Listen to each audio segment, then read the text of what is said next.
Hello viewers, मेरे नए channel girl details में आपका बहुत बहुत स्वागत है, जो कि मैंने रिसेंटली स्टार्ट करा है। इस चैनल पे आपको ट्रैवल, लाइफस्टाइल व्लॉग्स के साथ साथ ढेर सारी टिप ट्रिक्स भी मिलेगी, जिससे आपको कुछ ना कुछ हेल्प तो जरूर मिलने वाला है। तो आज का सबसे पहला व्लॉग थाईलैंड ट्रिप का है, जो कि ये है थाईलैंड सीरीज का व्लॉग 1 डे 1। तो चलिए शुरू करते हैं। तो हमारी थाईलैंड की फ्लाइट दिल्ली T3 से सुबह 11 बजे की थी, और हाँ, थाईलैंड का टाइम इंडिया से 1.5 घंटा आगे है। तो मैं थोड़ा सा बैग फ्लेक्स करते हुए फ्लाइट में बैठ जाती हूँ। फिर बेहतरीन नज़ारे खाते सोते हम लैंड हो गए थाईलैंड की स्वर्ण भूमि एयरपोर्ट पे। और सबसे बढ़िया बात इंडियंस के लिए ये है कि थाईलैंड वीजा बिल्कुल फ्री है, तो कोई ज्यादा फॉर्मेलिटीज भी नहीं करते। डायरेक्ट इमिग्रेशन पे जाने के बाद पासपोर्ट पे स्टैंप लगवा के हम चल देते हैं कार की तरफ, जो हमें लेने आई होती है, क्योंकि सबसे पहले जा रहे थे हम पटाया। ऐसा हमने क्यों किया है मैं आपको आने वाले ब्लॉग में जरूर समझाऊंगी। अब क्या है ना कि आप एयरपोर्ट से पटाया के लिए बसेस भी ले सकते हो, जो कि आपको 130 बात में पटाया ले जाती है, यानी इंडियन रुपीस के हिसाब से 300 रुपए। जब भी बात बोलूंगी ना तो आप इंडिया के हिसाब से 2.5 गुना मल्टीप्लाई कर लेना। खैर, बस में आपको 3-4 घंटे का समय लग जाएगा, लेकिन कैब से एक्सप्रेस वे से आप 1.5 घंटे में ही पहुंच जाओगे। बट कैब थोड़ी महंगी है, कम से कम 1300 बात, और एयरपोर्ट से आप डायरेक्टली टैक्सी लेते हो तो 2000 बात में आपको पहुंचा देगी। सो बेटर है, मैं आपको सजेस्ट ये करूंगी कि आप ग्रैब या फिर बोल्ट एप्लीकेशन का इस्तेमाल करो। और बोल्ट ज्यादा सस्ता भी है, और थोड़ी मांड वाली करोगे ना तो काम तो पक्का ही बन जाना है। खैर, कार काफी बेहतरीन भी थी, और इवनिंग के नज़ारे देखते हुए हम चल दिए पटाया की ओर। और पता है, कैब में हम इतने ज्यादा थक गए थे ना कि 1.5 घंटे तक हम कैब में सोते ही रह गए, और बस पहुंच गए पटाया बीच के पास ही वाले होटल में। होटल काफी बढ़िया था। अब देखो, होटल रूल्स में ये लिखा था कि 1000 बात सिक्योरिटी देनी पड़ेगी, लेकिन हमसे कोई सिक्योरिटी डिपॉजिट ही नहीं लिया गया। और यार, एक चीज तो है, थाईलैंड आते ही एक चीज क्लियर है कि यहाँ लैंग्वेज इश्यूज बहुत ज्यादा है। इंग्लिश हर कोई नहीं बोलता, सो फोन में कुछ चीजें दिखाकर लैंग्वेज ट्रांसलेशन करके समझाना पड़ता था। और पता है, होटल्स और फेमस स्पॉट्स पे तो मैनेजेबल है, बट लोकल में तो बहुत ज़्यादा इश्यूज आते हैं, बहुत ज़्यादा लैंग्वेजेस के बहुत। तो आप ट्राई करना कि आप कोई एप्लीकेशन ऐसे डाउनलोड कर लो जिससे आपको इजी रहे, मतलब किसी को लैंग्वेज ट्रांसलेट करने में।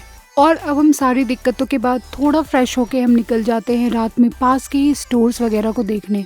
और यार पता है, थाईलैंड में 7-Eleven नाम के स्टोर्स है, जो कि मधुमक्खियों की तरफ फैले हुए हैं। वहाँ पे आपको वाटर बॉटल्स, खाने पीने की चीजें, wine, SIM cards, fruits, vegetables, सब कुछ आपको वहाँ मिल जाएगा। और पता है, यहाँ पे 700 बात में हमने डेटा कंपनी का एक सिम भी लिया, जिसमें फास्ट 5G और इंटरनेशनल कॉल्स भी मिली। साथ ही साथ इसमें 1 महीने की वैलिडिटी भी थी, क्योंकि हमारा ये टोटल ट्रिप 11 दिन का था। और हाँ व्यूअर्स, आप लोग ना ये तो बिल्कुल ही याद रखना कि 7-Eleven स्टोर पे ना 200 बात से कम की पेमेंट पे कार्ड नहीं लेते। और आपको ना अगर करेंसी एक्सचेंज करना हो ना तो इंडिया से ही कहीं लोकल स्टोर से करवा लेना, क्योंकि थाईलैंड में तो मुझे इतना अच्छा रेट लोकल में भी नहीं मिला। सो ये मिस्टेक आप मत करना। अब देखो, वेजिटेरियंस लोगों के लिए तो यहाँ नाइटमेयर है, मतलब वेज मिलना बहुत ज्यादा मुश्किल है। इसलिए हमने फ्रूट्स लिए हैं। 130 बात में 4 तरह के फ्रूट्स काफी टेस्टी भी थे। अब हम बहुत ज्यादा थक गए थे, जिसके चलते हम होटल वापस आ गए, और अगले दिन फ्रेश होने के बाद हम निकल गए आसपास के नज़ारे और पटाया बीच देखने। लेकिन इससे पहले हमको एक जूस वाली आंटी मिली, जो कि फ्रेश मैंगो और ऑरेंज जूस बेच रही थी। ये 20 बात का एक था, और मेरा पर्सनल सजेशन ये है कि आप ऑरेंज ही लेना। पता है क्या, क्योंकि यहाँ मैंगो ना थोड़ा सा अलग है। अब जूस पीते पीते हम पहुंच जाते हैं पटाया बीच पे। तो आप भी अब हमारे साथ पटाया बीच के मजे लो। बीच पे मजे करने के बाद हम रोड पे निकल गए थे नज़ारे देखने, तो आप भी नज़ारों के मजे लो। तब तक हम चलते हैं वापस होटल की तरफ।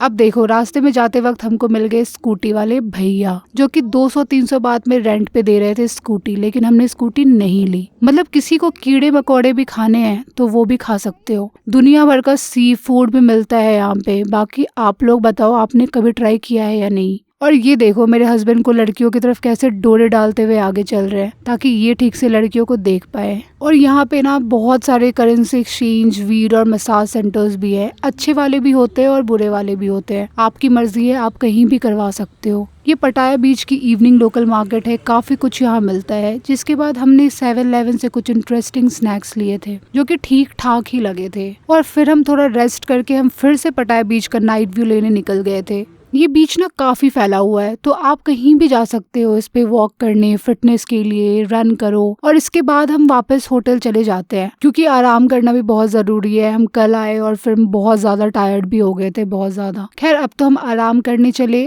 और आप लोग अब नाइट व्यू और नाइट मार्केट, नाइट स्ट्रीट को एंजॉय करो। और अब मैं आपको मिलती हूँ थाईलैंड सीरीज के नेक्स्ट व्लॉग में, जहाँ आपको बहुत कुछ इंटरेस्टिंग जानने को मिलेगा। और प्लीज़ कृपया करके आप लोग ना मेरे चैनल को पक्का से सब्सक्राइब कर लेना क्योंकि मुझे ना आप लोगों के सपोर्ट की बहुत ज़्यादा ज़रूरत है। और वीडियो को लाइक भी कर देना और शेयर भी कर देना। So bye bye viewers, see you in the next vlog.